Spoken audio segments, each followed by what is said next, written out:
They said a 68-year-old man couldn't stop a war. They were wrong.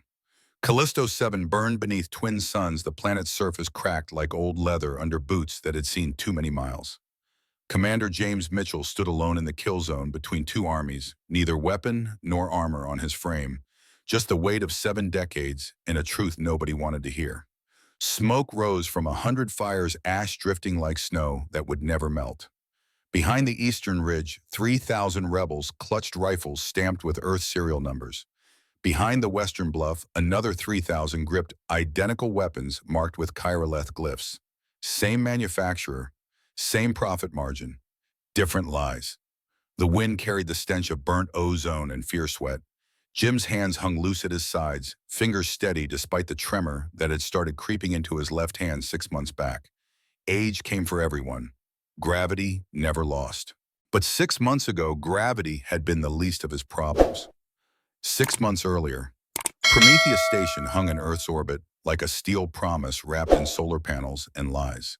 The station rotated once every 90 seconds, generating just enough spin gravity to keep bones from turning to chalk. Jim Mitchell walked the security perimeter in the graveyard shift, showed 200 hours station time, when honest people slept and dishonest people made their moves. His uniform hung differently than it used to. Not loose, he'd kept the muscle, kept the discipline, but the fabric draped with a weight that had nothing to do with thread count. 68 years old, Chief Security Officer. The kind of title they gave you when they wanted you visible but not important, present but not powerful. The hallway lights flickered. Jim's earpiece crackled static, then died. His hand moved to his sidearm before conscious thought caught up. 47 years since boot camp, but trained reflexes didn't retire. 3 figures materialized from the cross passage. Not human. Kirillith, 7 feet tall, skin the color of desert, twilight eyes too large and too knowing. They wore civilian clothes, but the way they moved screamed military training. Jim's voice came out flat, decades of command compressed into 3 words. Stations closed, gentlemen. The lead Kirillith spoke his English, accented but precise. We are looking for someone who transmits a signal, emotional resonance. Transmits what? A frequency that will destroy everything we have built. The lead alien drew his weapon. Jim shot him in the shoulder. Disabled, don't kill. The other 2 moved. Jim dropped low old knees, protesting. The second alien shot cratered the wall where Jim's head had been. Jim's return fire caught the shooter in the hip. The third alien lunged for close combat. Jim drove his elbow into the alien's solar plexus, hooked a leg behind the alien's knee, rode him down. The chirolith was stronger, but Jim had gravity and 40 years of dirty tricks. He locked the alien's arm until tendons popped. The alien screamed, then bit down hard. Foam bubbled from his lips. Poison tooth. The second alien convulsed, another suicide protocol. Jim checked the survivor, then opened the duffel bag they'd carried. Inside, scanning equipment and a data pad showing 17 rooms highlighted in red. One name jumped out, Queen Lyra Vex. Kirillith, head of state, currently residing 3 corridors away. Footsteps echoed from both directions. Too many. Too fast. Jim grabbed the data pad and ran.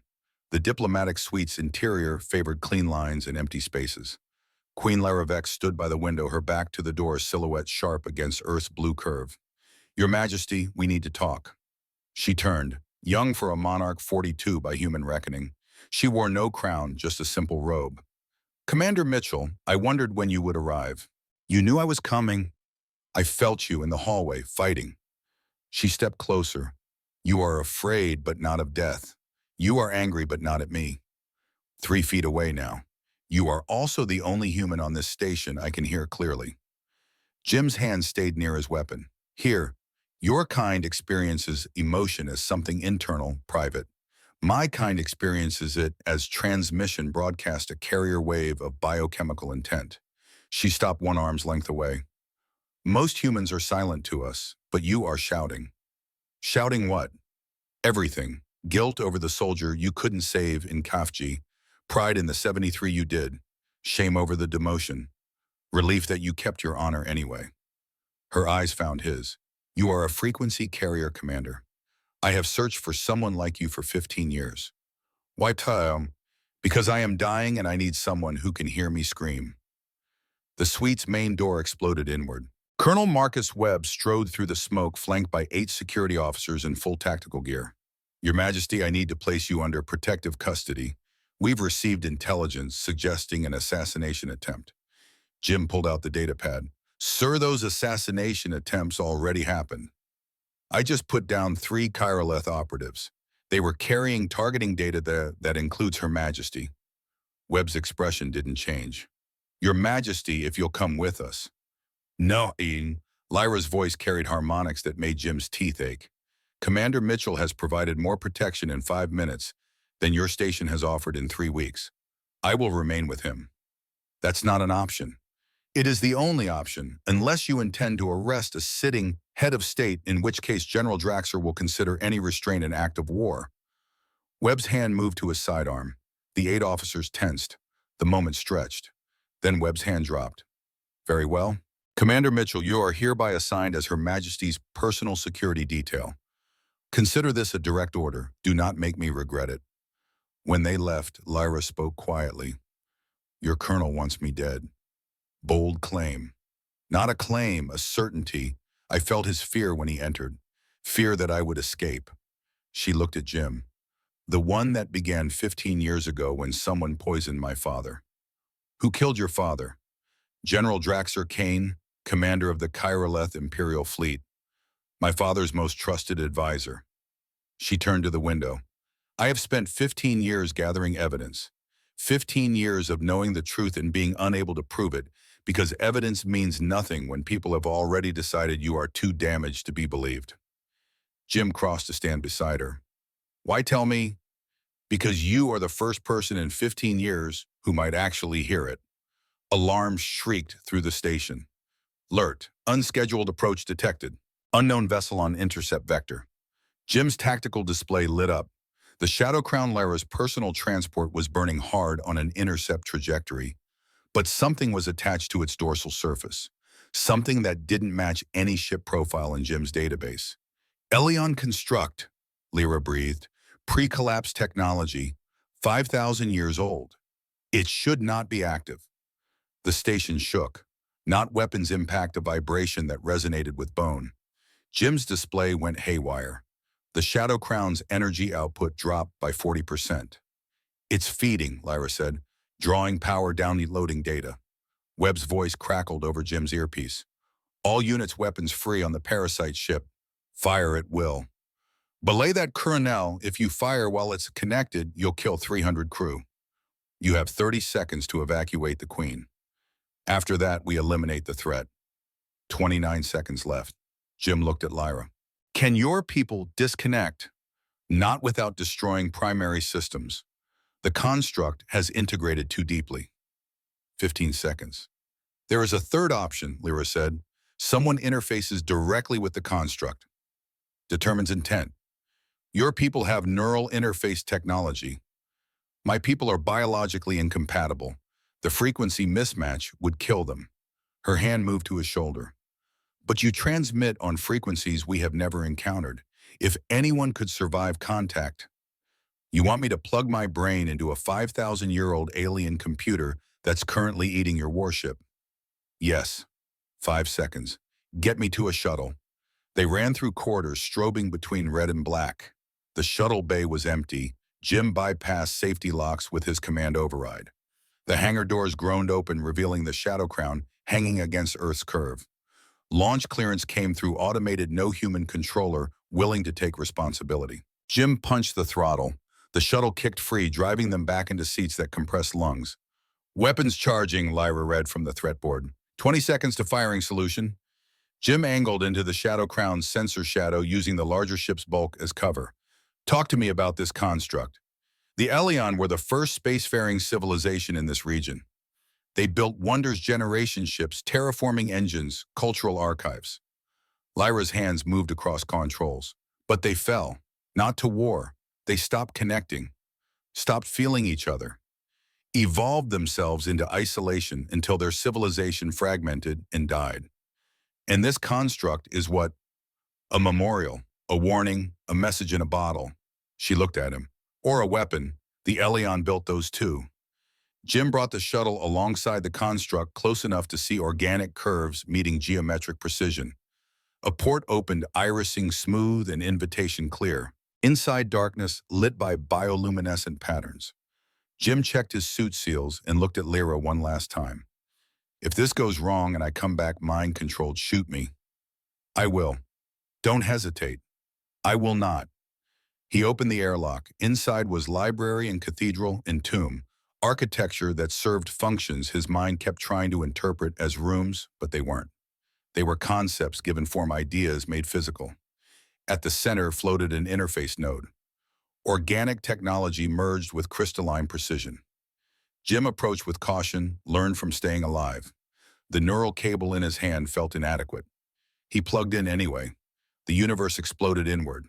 Every memory, every sensation, every thought Jim had accumulated in 68 years suddenly played back simultaneously.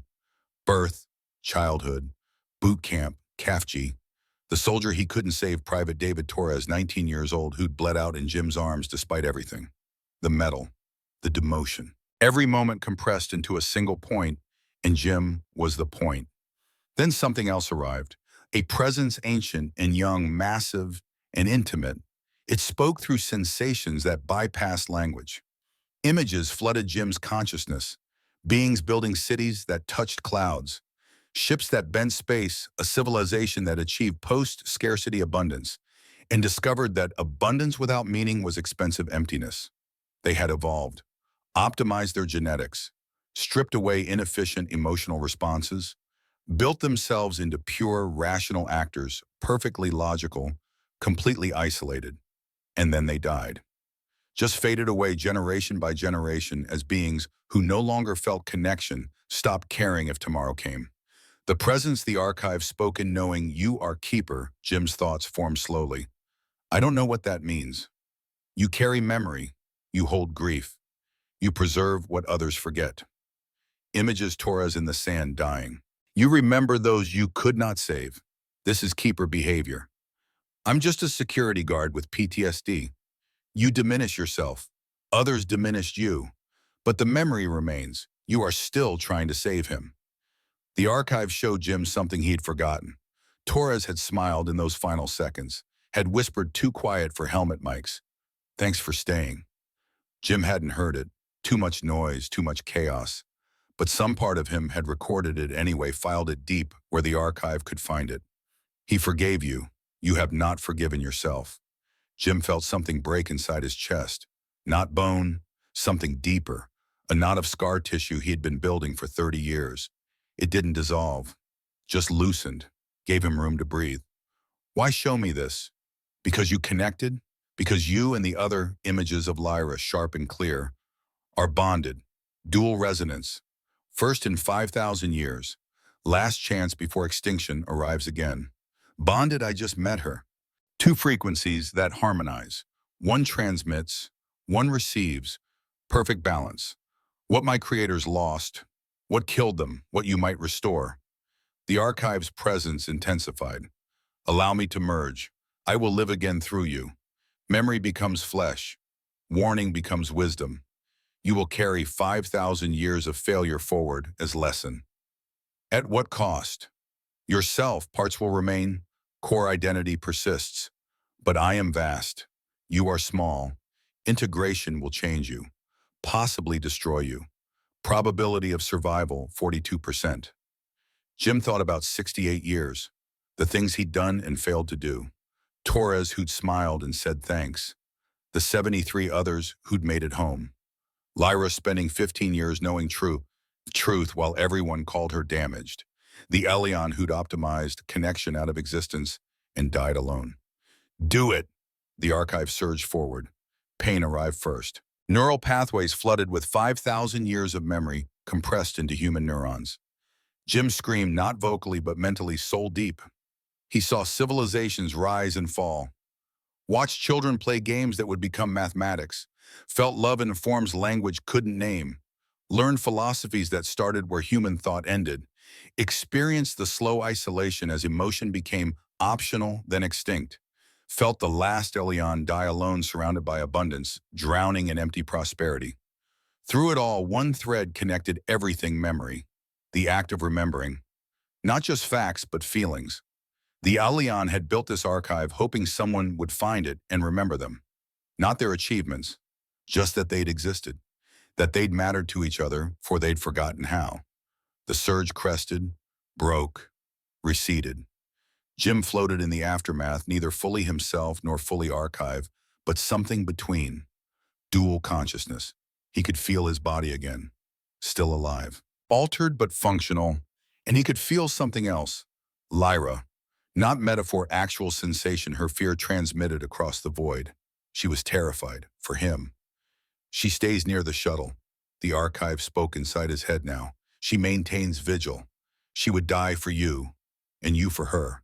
This is bond. This is what we lost. Jim disconnected, neural cable falling away. His body moved differently, lighter, despite 5 millennia of added weight. He emerged into the shuttle where Lyra waited. She looked at him, and her face showed emotions his eyes could suddenly read with perfect clarity. Relief, fear, hope. Love not yet, but the seed of it. You survived. Sort of. Jim's voice came out layered with harmonics human vocal cords shouldn't produce.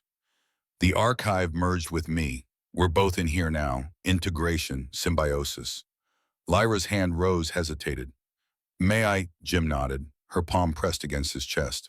The connection blazed between them, stronger than before, amplified by the archive's presence. She gasped. I see everything. Your memories. The archive's memories. You are carrying an entire civilization. Just the important parts. Jim covered her hand with his. The archive chose us. Both of us. It recognized our bond before we did. Dual resonance. One who transmits clearly. One who receives perfectly. And it needed to tell us something. What? That connection isn't weakness. That the reason its creators died wasn't because they felt too much. It's because they stopped feeling anything at all. Jim looked at Prometheus Station. And that someone is trying to do the same thing to your people. Someone who thinks emotion is liability. Someone who wants to optimize empathy out of existence. Lyra pulled back slowly. Draxor. The archive showed me. Not explicit memories, but emotional resonance. Your father could feel Draxor changing, growing colder, losing capacity for a connection. Your father was going to remove him from command, announce it at the Ascension Festival. Draxor found out, and poisoned the wine 2 hours before. How do you know? Because your father is in the archive now. Not his consciousness, but his emotional resonance. The last thing he felt before he died. Jim took her hand. I can prove it. The archive gave me memory projection technology. We can broadcast this. Show everyone what your father felt in his final moments. They will kill us. Probably. Both of us. Almost certainly. Lyra's fingers tightened. Then we had better make it count. The shuttle bay doors of Prometheus opened to receive them. They docked, cycled through decontamination, emerged into a receiving area ringed with armed security. Webb stepped forward. Commander Mitchell, Your Majesty, report. Jim felt the archive's presence, vast and patient.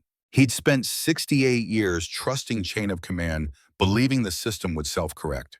Torres had trusted him to stay. The archive had trusted him to carry their legacy.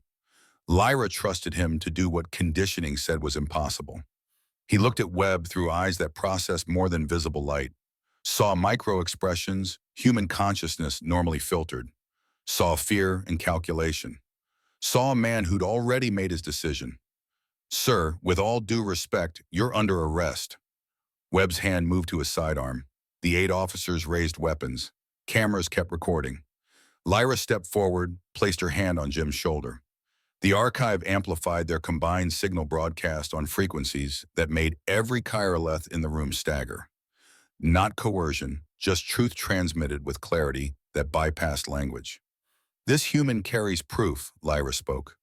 Proof of conspiracy, proof of murder, proof that we have been manipulated by those who see connection as weakness. Webb's weapon cleared its holster. Secure them both. The officers didn't move. Something in the transmission held them. One officer, Captain Sarah Chen, 45 years old, who'd served under Mitchell in a different war, lowered her weapon first. Sir, permission to request clarification. Denied. Secure the prisoners. Sir, I can't do that. Webb's face went rigid. That's a direct order, Captain. I know, sir. Chen's weapon came up barrel pointing at Webb, and I'm refusing it. Commander Mitchell saved my life in CAFG when I was 19.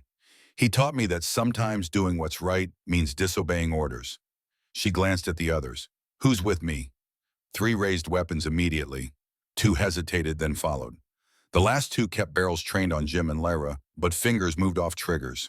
Webb fired. Chen fired back. Webb's shot went wide. Chen's return fire caught him in the shoulder, spinning him against the frame. The 2 officers, still loyal, opened fire. Diplomatic witnesses scattered. Jim moved on old instinct, pushing Lyra behind a support column, while his hand found his sidearm. The archive flooded his awareness with tactical data, sight lines, ricochet, angles, threat assessments. He fired twice precise shots, dropping both loyalists with shoulder wounds. Chen and her rebels secured the bay entrance. The archive counted heartbeats, calculated response times, projected outcomes across branching scenarios. None favorable. We need to move. Jim hauled Lyra towards service corridors he'd mapped during 6 months of patrols. Chen, how many can you trust? On this station, maybe 30. Chen kept her weapon up. Off this station, with what you just broadcast, maybe thousands. Maybe none. They ran through maintenance tunnels too narrow for tactical formations. Jim's knees protested, 68-year-old joints grinding. The archive compensated, feeding optimal paths, but biology still had limits. Behind them, orders echoed. All units, Commander Mitchell and Queen Lyra Vex, are to be detained on site. Non-lethal force authorized. Non-lethal, Chen laughed bitter. That'll last 5 minutes before someone decides dead traitors can't talk back. The tunnel opened into a cargo bay. A single shuttle sat prepped, military surplus fueled and ready. Chen moved to controls. Someone was planning a supply run to the Shadow Crown. Lucky us. The archive knew, Lyra said. It showed you this path. The archive showed me 1,000 paths. This one just had highest survival probability. Jim checked his weapon. 70% charge. Chen, how long until launch? 3 minutes for pre-flight. Maybe 5 before station security locks us down. She paused. Sir, once we do this, there's no going back. Jim thought about Torres, who'd smiled and said thanks. About 73 others who'd lived because he'd disobeyed orders. About Lyra, who'd spent 15 years knowing truth. About the Elion, who'd optimized themselves into extinction. Chen, I've been building toward this moment for 40 years. You don't have to come. Sir, you know I can't do that. Chen hit the commit key. Systems powered up. Besides, what does a 68-year-old security guard and an exiled alien queen do after they steal a shuttle? We expose the truth, Lyra said. We broadcast what the archive showed us. We prove Draxor murdered my father. And if they don't listen, then we die slightly more interesting deaths than we would have anyway. The cargo bay doors groaned open. The Shadow Crown hung in the black. Prometheus Station's weapons powered up, targeting lasers, painting the shuttle. Chen launched before the warning klaxons finished. The shuttle kicked free acceleration, crushing them into seats. Jim's vision grayed. The archive compensated, adjusting his cardiovascular system, tweaking blood pressure to keep him conscious. Beside him, Lyra breathed in rhythms that matched some internal metronome, her body adapting to forces that would pulp human tissue. Incoming fire. Chen's voice stayed professional. Point defense acquiring lock. They're not shooting to disable. That's kill shot targeting. Webb's not giving orders anymore. Jim scanned tactical displays. Someone higher decided we're too dangerous to capture. Admiral Marcus Thompson, Lyra said. Commander of Prometheus Fleet. He and Draxor have been coordinating for months, planning something larger than my father's death.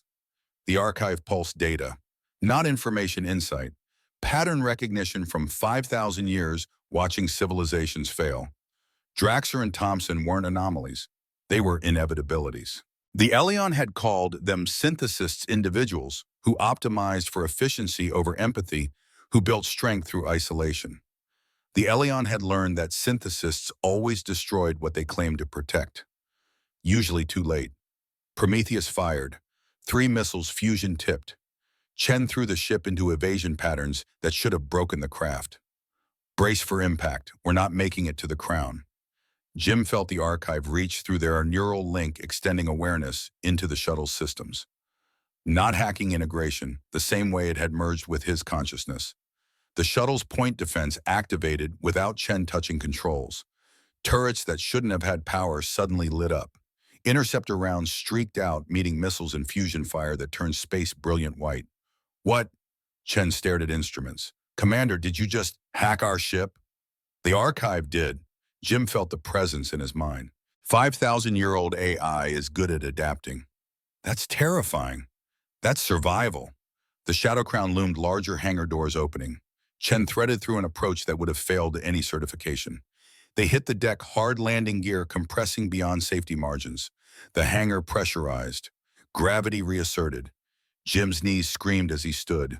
The archive helped adjusting proprioception and pain response, but biology kept score.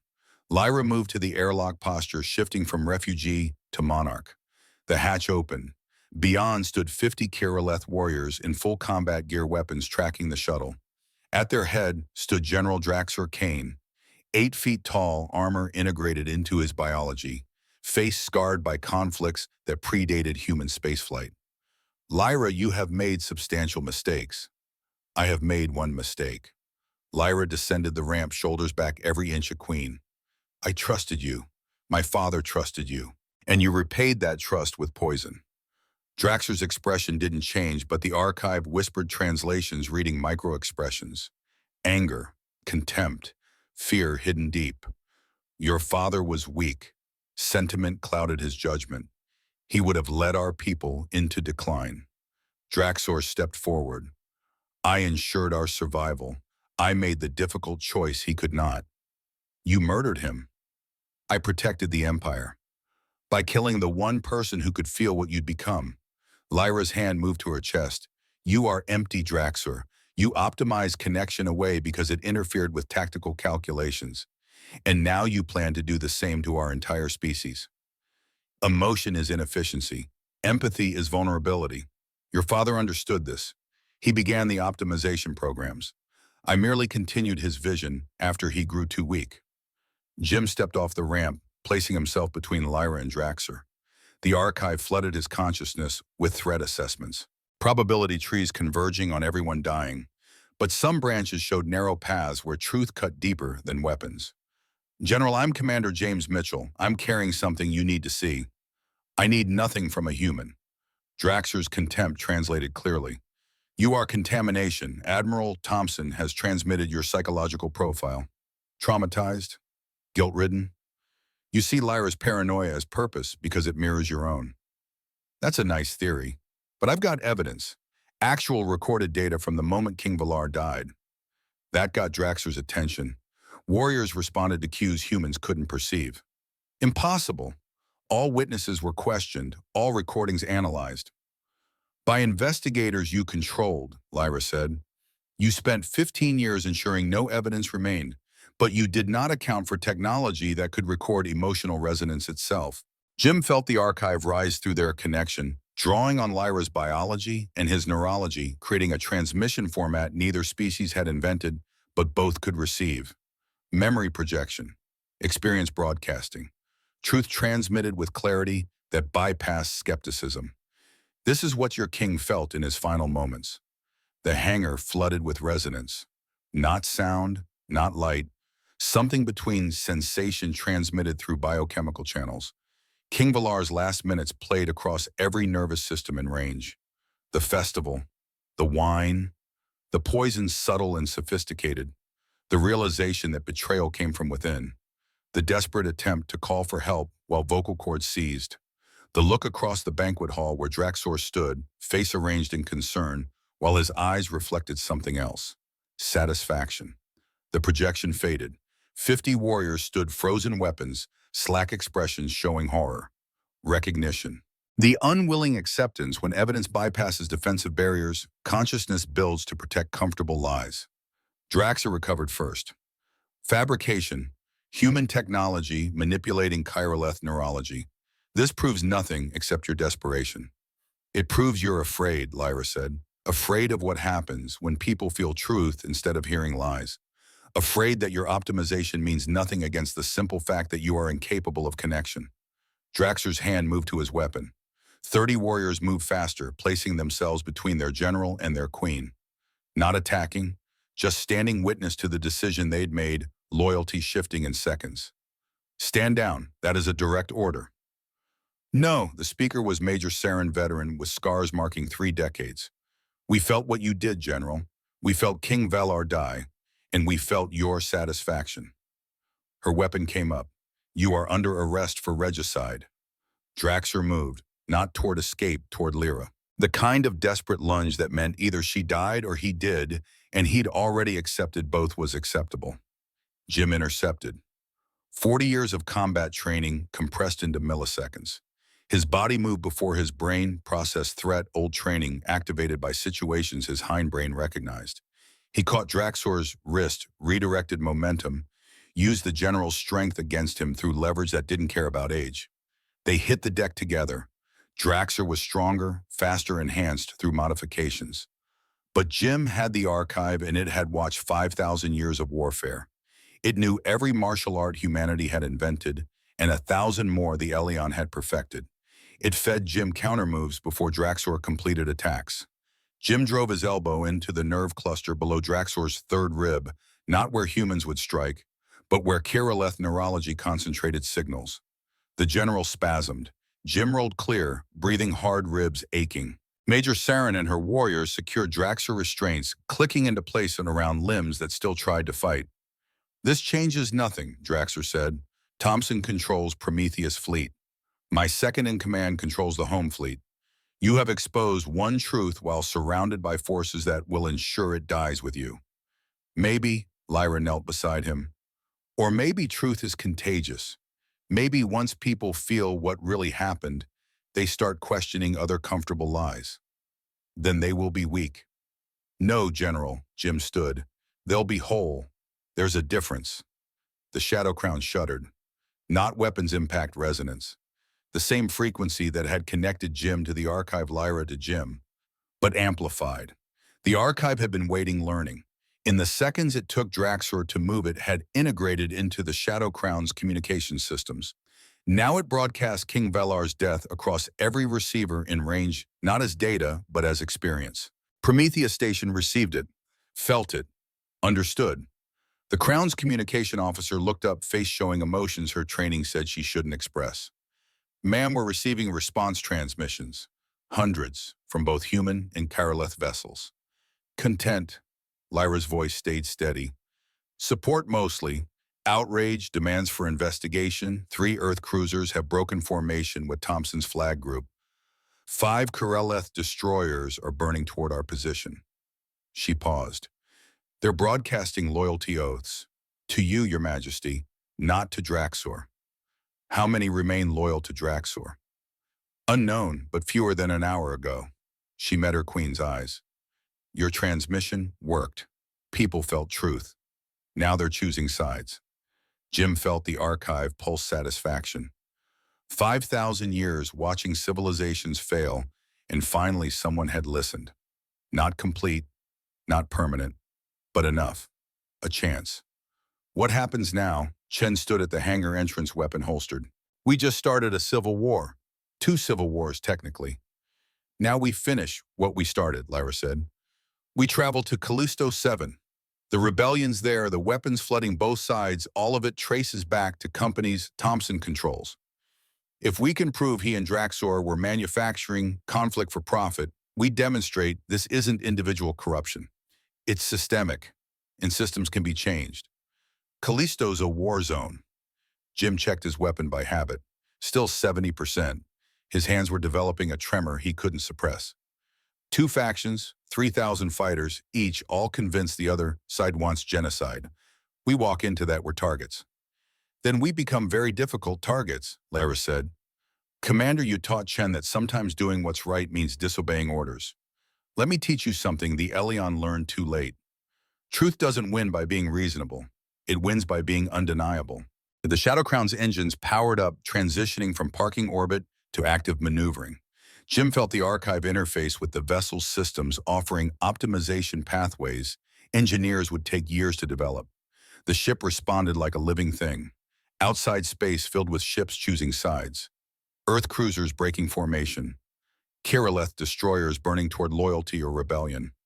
And somewhere in the chaos, Thompson and Draxer's second calculating how to contain truth spreading faster than weapons could suppress. Jim found Lyra on the bridge before viewports showing Earth shrinking behind them. "You know this is probably suicide," he said. "Callisto, the admirals, the entire military-industrial complex. We make noise, they make us disappear." "I know." Lyra's hand found his. But the Elion disappeared quietly. They optimized themselves into extinction, one comfortable decision at a time. "If we're going to disappear, let's make sure everyone hears it. You're terrifying. I am a queen whose father was murdered, whose throne was stolen, who spent 15 years being called paranoid while collecting evidence nobody would hear." She looked at him. "Terrifying is the minimum requirement." Jim laughed. Actual laughter, the first in months. "What's our play?" "We show them what's really happening." Lyra pulled up a holo display. "The archive has been analyzing weapon signatures from Callisto. Both sides are using identical equipment manufactured by subsidiaries Thompson controls. Serial numbers that should be unique are repeated across both arsenals. These people aren't fighting over ideology. They're fighting because someone is profiting from them killing each other. And they'll believe us. Why? Because we'll make them feel it." Lyra's expression hardened. "The archive can broadcast truth. We proved that with my father. Now we show every fighter on Callisto exactly how they've been manipulated. Let them feel Thompson's satisfaction while counting profits. Let them feel Draxer's contempt. Let them feel the truth, and they'll make their own choices. And if they choose to keep fighting, then at least they'll know why they're dying." The Shadow Crown accelerated toward jump engines, building power for transition that would compress 3 weeks into 8 hours. Jim felt the archive preparing, integrating with the ship's consciousness in ways that would have terrified him a day ago, but now felt natural. Chen found them before jump. "Commander, Your Majesty." "Problem. Thompson is burning toward our jump coordinates. He'll arrive before we transition, and he's not transmitting negotiation requests." "How many ships?" 12, including the carrier Adamant. "Enough firepower to reduce us to constituent atoms." Chen pulled up tactical projections. "We can run, but the math doesn't favor us. He'll be in weapons range 3 minutes before we can transition." Jim felt the archive pulse calculations. Trajectories, intercept vectors, probability trees branching across scenarios. 93% chance of catastrophic damage. 78% total loss. 8% successful escape, unless they change the equation. How many ships declared for the Queen over Draxor? 8 destroyers, 3 cruisers, maybe 24 support craft. "Call them. Ask them to intercept Thompson while we run." "Sir, if we broadcast to those ships, some will die. Maybe all. They'll be outnumbered, outgunned." "People are already dying," Lyra said. "Dying because they believe lies. At least this way they'll die for truth." She moved to the communication console. "This is Queen Lyra Vex to all vessels that declared loyalty. Admiral Thompson is moving to intercept the Shadow Crown. His intent is to silence the truth we broadcast. I am asking, not ordering, asking for volunteers to delay his forces. This will mean combat. This will mean casualties. If you choose to remain clear, I understand. But if you choose to stand a witness, know that your sacrifice will matter." Silence stretched. Seconds felt like hours while ships considered what loyalty meant when it required more than words. Every ship that had declared loyalty turned toward Thompson's fleet. Not just the destroyers and cruisers. The support craft, too. Medical frigates and supply haulers, vessels designed for logistics, suddenly burning into combat against a carrier group that could reduce them to plasma. "My God," Chen stared. "They're really doing it, all of them." "Not for me," Lyra said, "for what I represent, for the possibility that truth matters more than orders." The Shadow Crown's jump drive hit charge threshold. Reality compressed space folding around them. Jim felt the archive guide them through transition consciousness, splitting across dimensions perpendicular to normal causality. Behind them, 8 destroyers and 3 cruisers and 24 support craft engaged Thompson's carrier group in combat that would be over before anyone could surrender. Ahead lay Callisto 7 burning beneath twin suns, two armies convinced they were enemies, while the same people sold weapons to both sides. They emerged from jump 6 hours later. Callisto filled the viewport surface scarred by conflicts that predated human spaceflight. Cities reduced to ruins, farmland cratered, infrastructure collapsed. 6 million people once lived here. Now maybe 3 million remain too busy killing each other to count the dead. Two main factions, the communications officer reported. Free Callisto movement, backed by what they think is Earth support. Callisto Liberation Front, backed by what they think is Karaleth support. Both convinced the other wants genocide. Both fed intelligence suggesting imminent attack. And both using weapons with serial numbers tracing back to Thompson's subsidiaries. How do we make contact? Carefully, Jim said. Both sides have anti-orbital weapons. Then we transmit in the open, Lyra said. Broadcast to both sides simultaneously. She opened the channel. Attention-free Callisto Movement and Callisto Liberation Front. This is Queen Lyra Vex of the Kyraleth Empire traveling with Commander James Mitchell of Earth Security Forces. We carry evidence that both your sides have been manipulated. Evidence that the weapons you're using came from the same source. Evidence that this war was manufactured for profit. We are requesting safe passage to the surface to demonstrate this truth. If you choose to shoot us down, that is your right. But if you choose to listen, we can end this conflict today. The channel stayed silent. Seconds stretched while targeting systems locked and command structures calculated. The Free Callisto movement responded first. Shadow Crown. This is Commander Marcus Reeves, FKM military coordinator. If you're running a trick, it's a stupid one. We've got 3 surface-to-orbit batteries painted on your hull. But I knew a James Mitchell once. Marine back in '91. If you're the same guy you saved my ass in Kafji when I was too young and stupid to know better. So I'm giving you 10 minutes to land and say your piece before I decide whether you're him or someone using his name. Jim keyed his personal channel. Reeves, Marcus Reeves. That scared 19-year-old who couldn't tell his ass from his elbow. The same, and I still can't, but now I'm in charge of 3,000 people who trust me. Static crackled. Commander, please tell me you are not here to make my life more complicated. I'm here to make it make sense. Give me coordinates. No weapons, no tricks. Just 2 people and a truth you need to hear. Coordinates flashed across the display, marking a location between the 2 front lines. Neutral ground. Sir, this is definitely a trap, Chen said. Probably, but people are dying anyway. At least this way, we are choosing how.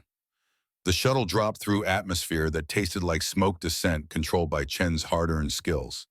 They landed in what used to be a town square, buildings reduced to foundations. Around them, ruins provided cover for fighters who'd learned to shoot before they'd learned to shave. Jim and Lyra emerged, unarmed hands visible. 2 armies watched from opposite ridges, weapons trained, waiting for someone to make the wrong move. Marcus Reeves stepped out from behind cover, 65 years old now, still wearing the same expression he'd had at 19, scared but committed. He looked at Jim for a long moment. Commander Mitchell, you got old. We all did, Reeves. Some of us just wore it better. Jim nodded toward the opposite ridge. The Liberation Front going to show they'll come, their commander's careful. The Liberation Front's commander emerged from the western ridge, female Karaleth scarred by conflicts that had started before Jim was born. She moved with careful precision, weapon holstered, but hand never far from the grip. Queen Lyra Vex, you have substantial courage coming here. My people believe your government funded the movement that destroyed our cities, that your admiral supplied weapons to wipe us out. Your people were lied to, Lyra said. So were his, by the same person, for the same reason. Profit. Prove it. Jim felt the archive rise through their connection, pulling data it had collected. Weapons serial numbers, shipping manifests, financial transfers buried under 8 layers of corporate structure, all compressed into a transmission that bypassed language. The projection hit both commanders simultaneously, not just data, experience. They felt Thompson's satisfaction counting profits, felt his contempt for species he considered useful idiots, felt the cold calculation that decided 3 million lives were acceptable losses if quarterly earnings improved, felt themselves being manipulated, their fear exploited their desire to protect their people, turned into a weapon serving someone else's balance sheet. The commander's staggered expression showing horror that comes when comfortable worldviews collapse. Reeves hit his knees, decades of conviction crumbling. The Liberation Front commander, Kira Voss, just stared, her weapon slipping from nerveless fingers. All of it, Reeves's voice came out strangled. Every battle, every friend I buried, all of it was just money, just some admiral getting rich while we killed each other. Yes, Lyra knelt beside him, and he will continue getting rich until enough people refuse to keep fighting wars that profit him. Then what? Voss found her voice. We just stop. My people won't accept that. They've lost too much. No one's asking you to forget, Jim said. We're asking you to redirect. Thompson's operating from Prometheus Station right now, coordinating with what's left of Draxer's loyalists. They're expecting you to keep killing each other. You want revenge? Take it from the people who earned it. You're asking us to attack an Earth military installation, Reeves said. That's treason. It's justice, Lyra said, and it's a chance to ensure no one else dies for lies. Silence spread across the ruins. Fighters emerged from cover on both sides, weapons uncertain. Reeves looked at Voss, old enemies sharing a moment of recognition. Okay, Reeves extended his hand. I'm listening. The ruins of Callisto became war room, hospital, and graveyard all at once. Jim watched old enemies share rations, trade ammunition, compare notes on tactics they'd learned, killing each other. The transformation wasn't clean, wasn't easy. But enough fighters recognized the manipulation that momentum shifted. Reeves spread tactical displays across a table that had survived bombardment. Prometheus hosts 200 security personnel. Thompson can call reinforcements, but response time is minimum 8 hours. That gives us a window.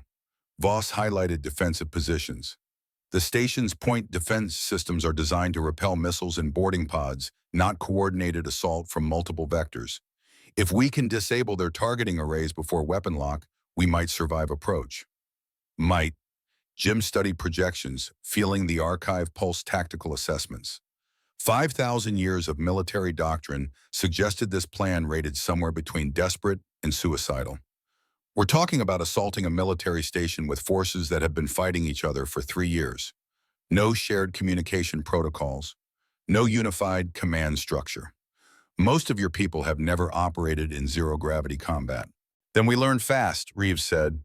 Sir, you taught me in Kafji that sometimes the right choice is also the stupid one. This is one of those times. In Kafji, I had SEAL training and military support. Jim's hand found the tremor in his left fingers, squeezed until the shaking stopped. Here we've got 6,000 fighters who yesterday wanted each other dead, a stolen Kyrolith warship, and a 68-year-old man carrying an AI older than human civilization. The situations aren't comparable. You're right, Lyra said. In Kafji, you saved 73 people. Here you might save millions. The situations aren't comparable at all. Jim felt her resonance through the contact. She wasn't manipulating, just showing him what she felt. Absolute conviction that this mattered, that stopping Thompson here would prevent future Callistos. The archive pulsed agreement. Its creators had faced similar moments 5,000 years ago. They'd chosen efficiency over connection. They'd survived their immediate crises and lost everything that made survival worthwhile. Okay, Jim pulled up the tactical display. We divide forces into 3 groups. Reeves leads primary assault, 2,000 fighters best equipped. You hit main docking bays, establish beachhead, push toward command center. Voss commands secondary force of 1,500 targets, engineering sections, disables power and life support. Chen takes remaining fighters plus the Shadow Crown, provides fire support, and extracts casualties. And you, Reeves asked? Lyra and I go directly for Thompson. Jim highlighted the Admiral's private quarters. We broadcast his crimes. Make it impossible for anyone on that station to pretend they don't know. Force them to choose sides while your teams push through defenses. That's suicide, Voss said. Probably, but while we're dying, we'll be broadcasting. Every fighter will feel what Thompson feels when he realizes he's lost. They'll feel his contempt. They'll feel the calculations that decided lives were just numbers, and some will refuse to protect him. You're betting on conscience, Reeves said. We're betting on self-preservation. Once Thompson's people realize their admirals sent them to defend war crimes, Some will calculate their survival odds improved by switching sides. The planning continued through the night. Supply lines, communication protocols, extraction procedures. The mathematics of acceptable casualties, a calculus Jim had learned in his 20s and never stopped hating. Every number represented someone's child-parent friend. The archive whispered through their connections, sharing memories of Elion commanders who'd developed emotional dampening technology to make decisions easier. Within 3 generations, their officers couldn't feel the weight of losses. Within 5, they'd forgotten why winning mattered if everyone you fought for died in the process. Jim carried the archive's memory forward, felt the weight of every name, and refused the comfort of not caring. Dawn broke over Callisto's ruins. The combined forces assembled in formations that had taken hours to negotiate. Jim watched former enemies shoulder-to-shoulder weapons, checking and rechecking. Chen approached. "Commander, the Shadow Crown is prepped. We can launch within the hour." "How are they?" "Terrified, committed, angry. Half think this is suicide. The other half know it is, but figure dying for truth beats living with lies." The Shadow Crown broke atmosphere 30 minutes later, carrying 6,000 fighters who'd been enemies at breakfast and were allies by lunch. The transition wasn't smooth, but coordination mattered less than commitment. Jim stood on the bridge beside Lyra, watching Prometheus Station grow from distant speck to tactical nightmare. "Prometheus Station, this is Queen Lyra Vex.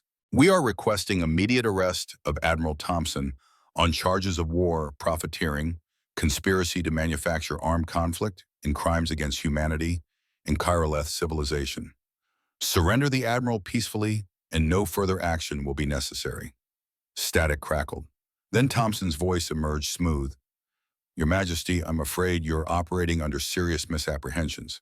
If you have concerns, I encourage you to file formal complaints through appropriate diplomatic venues." "We have evidence," Jim said. "Serial numbers, financial records, testimony from fighters on both sides." "Commander Mitchell, I've reviewed your psychological profile. Trauma from CAFG. Persistent guilt. You're a good man, but you're damaged, and you're allowing a paranoid alien queen to exploit your damage." "That's a nice theory, Admiral. Let's test it." The transmission hit Prometheus like a hammer made of truth, not just data experience. Thompson's satisfaction counting profits while Callisto burned. His contempt for species he considered useful idiots. The cold calculations that decided millions of deaths were acceptable if quarterly earnings improved. The station's defensive fire faltered. Not stopped, just hesitated, that brief pause when certainty fractures. Reeves used those seconds. The assault teams launched in boarding pods, held together with improvisation and prayer. They screamed toward Prometheus across trajectories. The archive had calculated paths that existed only because 5,000-year-old AI understood geometry better than human engineers. Point defense systems reacquired targets. Started firing. Missiles streaked across the void. Chen piloted the Shadow Crown into intercept positions, the warship's defenses engaging station weapons in exchanges that lit up space. The first pod hit Docking Bay 3. Reeves and 500 fighters poured through into a receiving area designed to process delegations, not repel military assault. Voss's team hit Engineering Section 7, cutting through hull plating. Her fighters flooded into corridors that had never been meant as battlefields. Jim and Lyra launched in their own pod trajectory calculated to bypass main combat zones. The archive guided them toward Thompson's quarters through defensive grids that couldn't track a target this small moving this unpredictably. They hit the upper decks hard enough to leave Jim's ribs aching. They cut through into corridors that smelled like recycled air and expensive materials. This section catered to senior officers' spaces designed with comfort rather than function. Thompson's security detail emerged from concealment, 8 operators special forces. They moved with coordination from years of training. Jim moved first, the archive flooding his consciousness with combat patterns. He dropped low, weapon rising. His first shot caught the lead operator in the shoulder, non-lethal but disabling. The second shot went wide as his hand tremor spiked.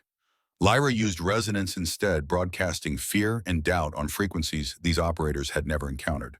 Not enough to stop professionals, but enough to slow them, give Jim and Lyra seconds that shouldn't have existed. Chen's voice crackled. "Commander Station defenses are consolidating. You've got a window, but it's closing." "Copy. How are Reeves and Voss?" holding barely, casualties mounting. We need to end this. Thompson's quarters occupied the station's highest deck panoramic viewports, showing Earth in perpetual rotation. The archive knew vulnerabilities human engineers hadn't considered. Jim placed charges with precision from 5,000 years of demolition expertise. The door exploded inward. Jim and Lyra followed through smoke weapons ready.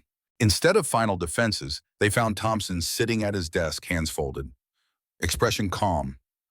Commander Mitchell, Your Majesty, I assume you're here for some kind of dramatic revelation. No, Jim kept his weapon trained. We're here to broadcast what you feel while your empire collapses. And what makes you think I feel anything worth broadcasting?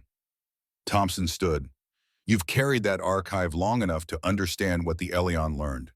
Emotion is inefficiency. Empathy is vulnerability. I've spent 40 years optimizing those weaknesses out of my decision-making. You're not going to find guilt or regret. You're lying, Lyra said. I can feel you, under the control, under the tactical facade. You're terrified, not of death, of irrelevance, of being forgotten, of spending 40 years building an empire of corpses and having nobody remember your name. Thompson's expression cracked, just slightly. Jim felt the archive surge forward, drawing on Lyra's sensitivity and his neural architecture, creating a transmission that could broadcast even emotions people suppressed so deeply they'd forgotten feeling them. Thompson's terror flooded across every frequency, transmitted with clarity that made pretense impossible. The Admiral staggered. Stop, please. I'll surrender. I'll testify. Just stop. No, everyone needs to everyone needs to feel what you really are under the tactical optimization. The scared child who thought power would fill the emptiness. The man who manufactured wars because peace made him feel useless. Jim stepped closer. They need to know what happens when humans become machines. When efficiency replaces empathy. When we optimize ourselves into the same extinction the Elion achieved. The broadcast intensified. Not just Thompson's emotions, but the archive's memory of what came next. The slow decline as civilizations prioritize calculation over connection. The generational decay. The final collapse. Across Prometheus Station, across Earth, orbit, across every channel, people felt the warning. Not abstract, lived experience transmitted from the last remnants of a civilization that had died from exactly this disease. Resistance collapsed, not everywhere. Some of Thompson's loyalists kept fighting, but enough people stopped. Enough soldiers decided that dying for a war criminal who couldn't feel their sacrifice wasn't worth the tactical objectives. Reeves and Voss pushed through to the command center, their combined forces overwhelming defenders who'd lost faith. 3 hours after the assault began, Prometheus Station fell. Not to superior force, to truth transmitted with clarity that made lies impossible to maintain. 6 months passed while political machinery processed what had happened. Tribunals, investigations. Thompson faced charges in 3 different courts. Draxler stood trial on Kyrolith, his former subordinates testifying about orders they'd followed. Neither would see freedom again. Just disgraced officers whose names would become warnings. Jim spent those 6 months helping rebuild Callisto, teaching fighters how to become citizens. The work was slow, frustrating, necessary. Lyra spent those months navigating political reconstruction of her empire, appointing advisors who understood that empathy wasn't weakness. She faced opposition from traditionalists who thought feelings clouded judgment. She won more arguments than she lost. Not all, but enough. They reunited on Unity Platform, a station that hadn't existed 6 months before, built from salvaged components occupying neutral space between Earth and Kyrolith territories. 15 ships had docked, representing nations and empires that wanted to learn from what had almost happened. Jim stood at the observation deck watching ships arrive. His left-hand tremor had worsened. He was 69 now, looked it, felt older. Lyra found him there, her presence registering before she spoke. You look tired. Ruling suits you about as well as it suited your father. My father loved his people. That made him vulnerable. I love them too. That makes me dangerous. She stood beside him. How is Callisto? Healing slowly. 3 million people learning to live together. Reeves is doing good work. Voss too. How is the empire fragmenting, consolidating, choosing whether to learn or repeat? Lyra's fingers tightened around his.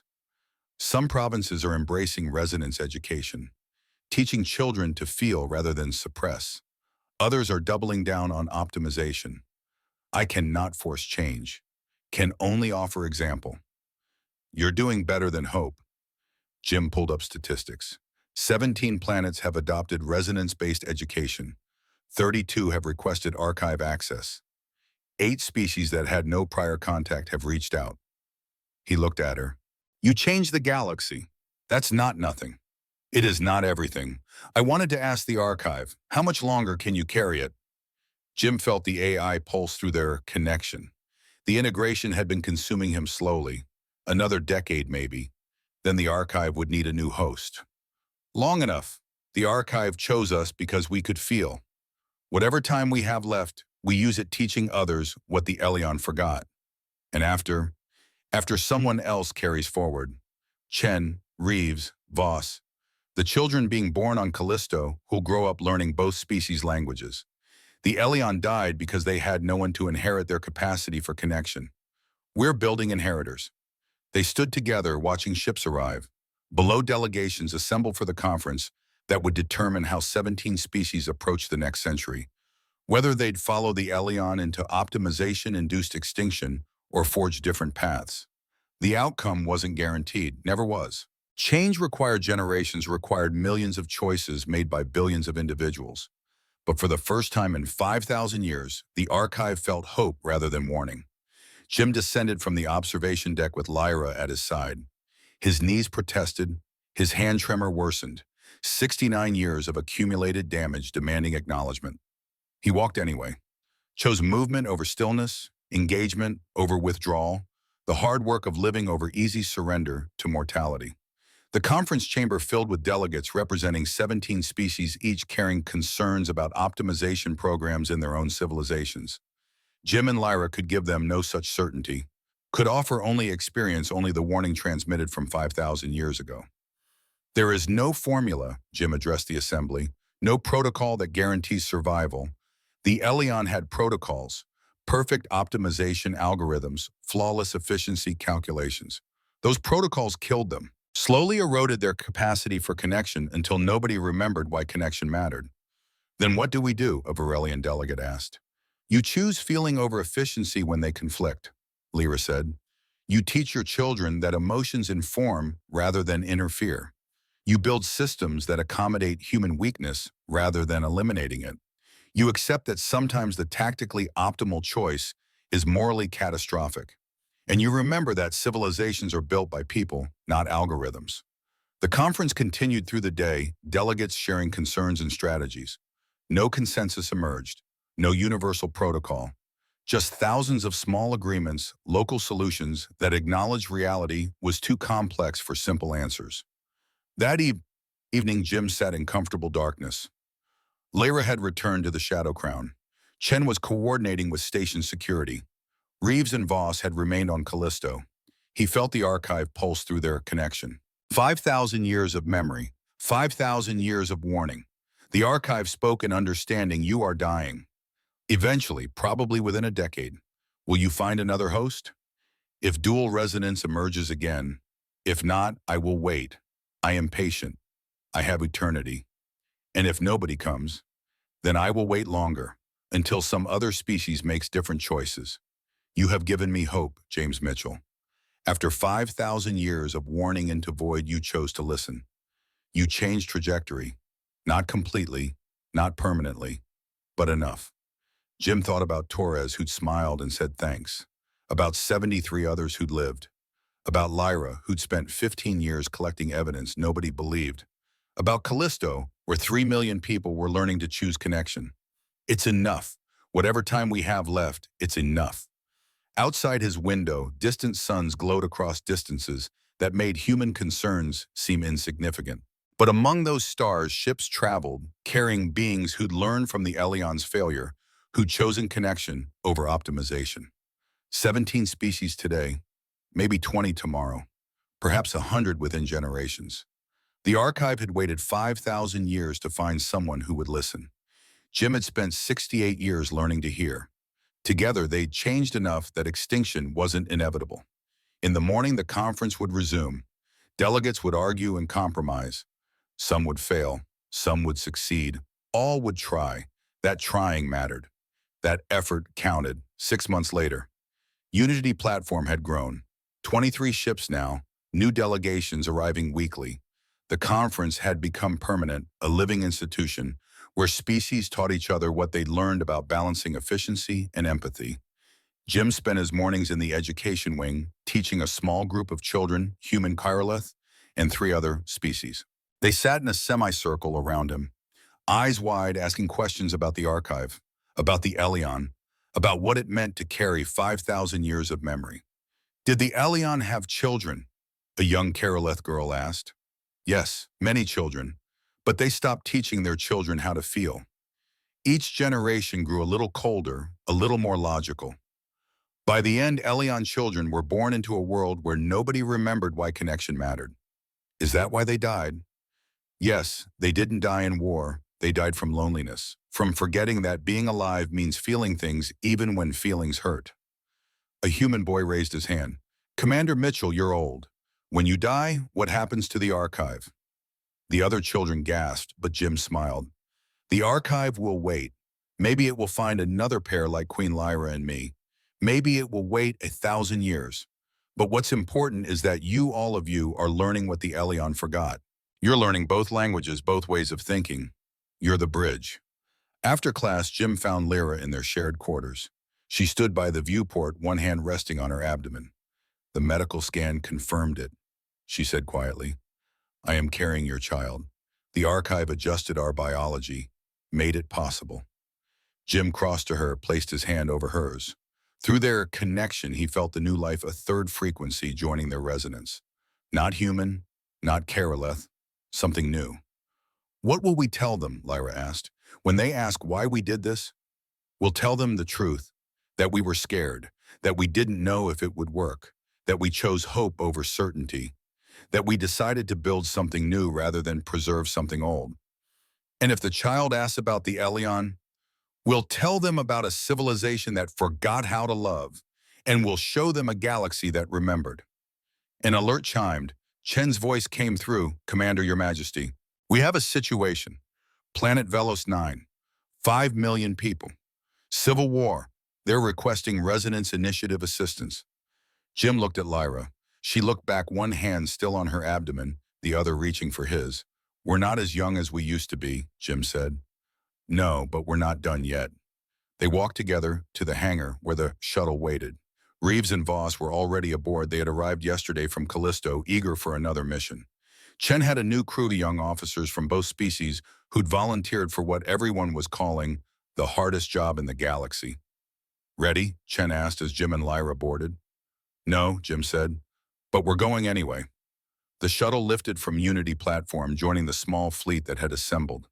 Not warships, medical frigates, supply vessels, ships designed for healing rather than harm. The Resonance Initiative had grown from 2 people and a truth into something larger.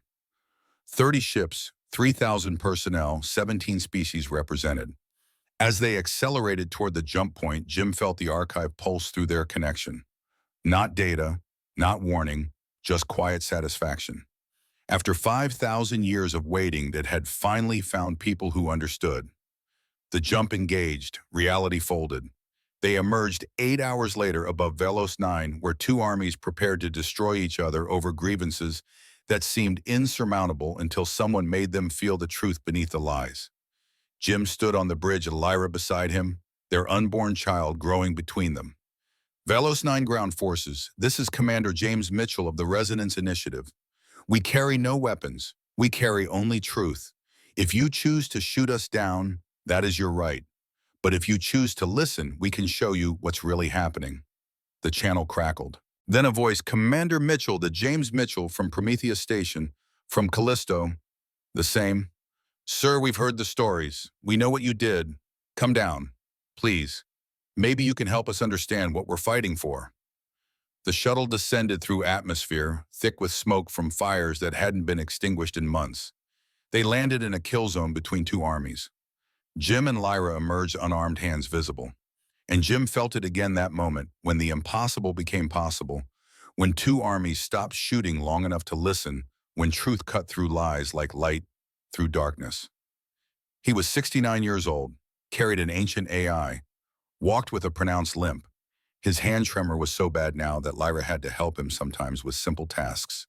But he could still do this, could still stand between armies and broadcast truth, could still show people that connection mattered more than calculation. That feeling was strength rather than weakness, that the Elion's warning didn't have to become humanity's fate. Behind him, Lyra stood ready to amplify whatever he transmitted.